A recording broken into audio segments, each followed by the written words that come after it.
Hey, welcome back to another episode of the She's Making an Impact podcast. I'm your host, Rachel Ngom. Today, let's talk about how to conquer fear.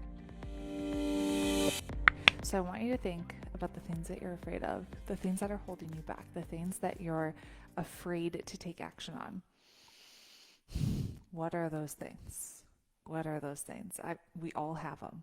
We all do. And I want you just to make a list of I haven't taken action on this because of this thing. I'm afraid of failure. I'm afraid of success. I'm afraid of what other people might think of me. Think about all the different things the stories that you're telling yourself that are keeping you small, that you're not taking action on. Oh my goodness. I'm telling you, I love talking about this because I used to be afraid of so many things back before I started my first business. I think about the Rachel in high school, the Rachel in college. One of my biggest fears was public speaking, of actually getting up in front of people. If you would have seen me in college, I think I printed out word for word what I had to actually say in a speech, and then I just read it and had my head down, and I was like, I can't look at them. But by doing it and then practicing and then getting better and putting myself in situations intentionally where I'd have to public speak and seeking it out, in 25 minutes, I'm actually meeting with a public speaking mentor, Rex Crane. I'm doing a 6-month public speaking program with him. It's not to say that I love it now, but it doesn't scare the crap out of me like it used to. And I've spoken in front of thousands of people and done 500 million videos. I don't know how many videos, but I've done a lot of videos over the past years, the past decade. I've done a lot of things that scare me. So one of the biggest things, moving to Africa by myself was pretty scary when I was 20. I didn't know a single person on the continent. Being here right now, it's not. I wouldn't say I'm intentional about putting myself in circumstances where I am uncomfortable, okay? So here are some things that I learned from the Master Tony Robbins on how you can conquer your fear. So first, what are you afraid of? Know what you're afraid of. What is that fear, okay? And Tony says every day, feed and strengthen your mind. And so what are you putting into your mind? Is all you're doing watching the news, right? Or scrolling social media? Be really careful and really intentional about what you're putting up in here. And so I'll share with you, where's my phone even? I don't even know. Here we go. Some of the podcasts and books that I am currently listening to. So, really good ones. How to Train Your Mind. I just got that one. The Power of Your Potential by John Maxwell. Winning the War in Your Mind by Craig Groeschel. John Maxwell Leadership Podcast. There's so many, right? So many books that I'm constantly, or podcasts that I'm constantly listening to and thinking, how can I every day feed and strengthen my mind? And so most of these are podcasts and audiobooks because, hello, I have a 7-year-old that's doing virtual school at home and an almost 1-year-old baby. How did that happen? What's the date? She's going to be 1 in a week. 9 days. That's crazy. And so when we're out on a walk, I'm listening.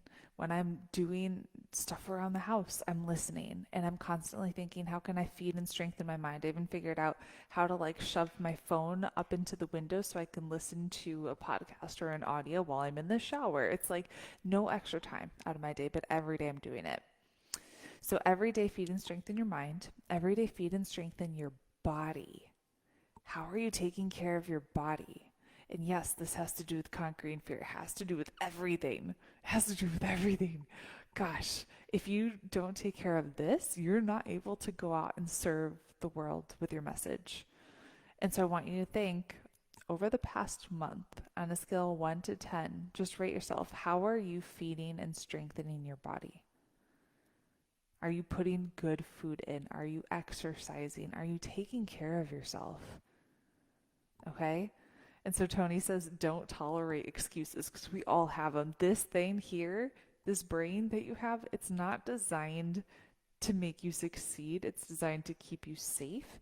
And so anything, it's going to make excuses for you and it's going to tell you stories of why you can't do that thing.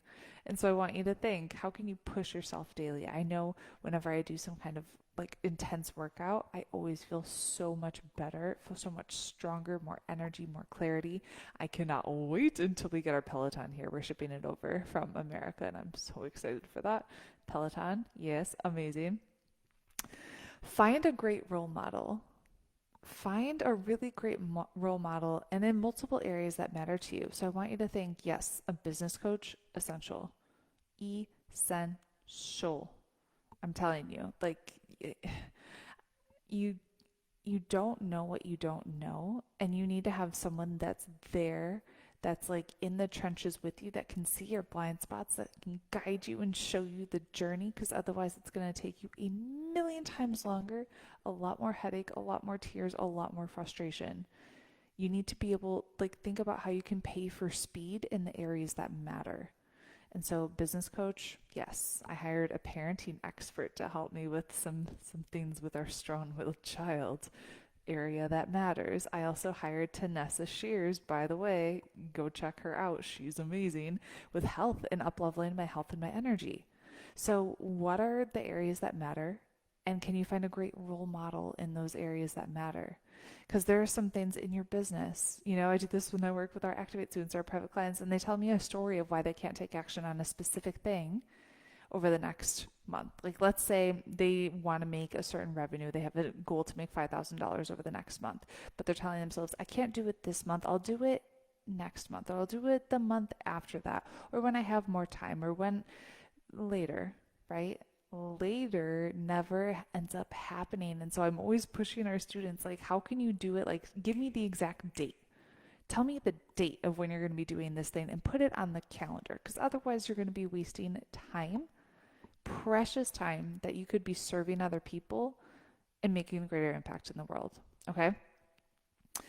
Give more than you expect to receive, and you'll never have to worry about abundance. So what's a fear that you have? I know one of mine that I've had in the past is a fear of running out or not having enough. And so, gosh, that stems back to when we were struggling financially, right?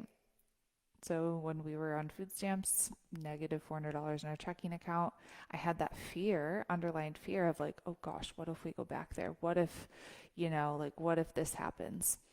And one of the core beliefs that I've really adopted is that I will always be taken care of, and that like blessings and abundance are like falling upon me and always coming our way. And one of the things that helped when we were back in that situation, when my husband lost his job, I gave when I didn't have anything coming in. And so you start beyond scarcity. If you're afraid of running out of money, give, like make an investment, serve somebody. Like when my husband lost his job, we ended up sponsoring a child with Compassion International. Start beyond scarcity. It's when you have nothing is when you give. Because if you wait until you're a millionaire, something Tony says, if you can't give, what is it? You can't give a dime out of $1, you're not going to give a million out of 10 million. And that's so true. Start beyond scarcity. Start when you have $1, give a dime. And then as you do that, I tell you will be blessed beyond your wildest dreams. And then the last thing is just do the thing. Like figure out what it is that scares you, put it on the calendar, and take massive and messy action. One of our Activate students had a fear of going live, of putting her face out there, of actually doing the thing. And so I said, all right, by this specific date, I want you to go live in our Facebook group. It's a safe place. Like you don't have to go broadcast to the entire world. We can take a baby step because I see that's what you need right now. Go in our Facebook group and go live and share your message. And we're going to love on you and give you so much support that your confidence is going to grow. Every time you do that thing that scares you, your confidence is going to grow. So next time you do it, you're a little braver. You're a little braver. You can do bigger things, bolder things. And so I want you to think, what's the thing that scares you? How can you be intentional about doing it? And when I say doing it, I mean like this week. Can you do it this week?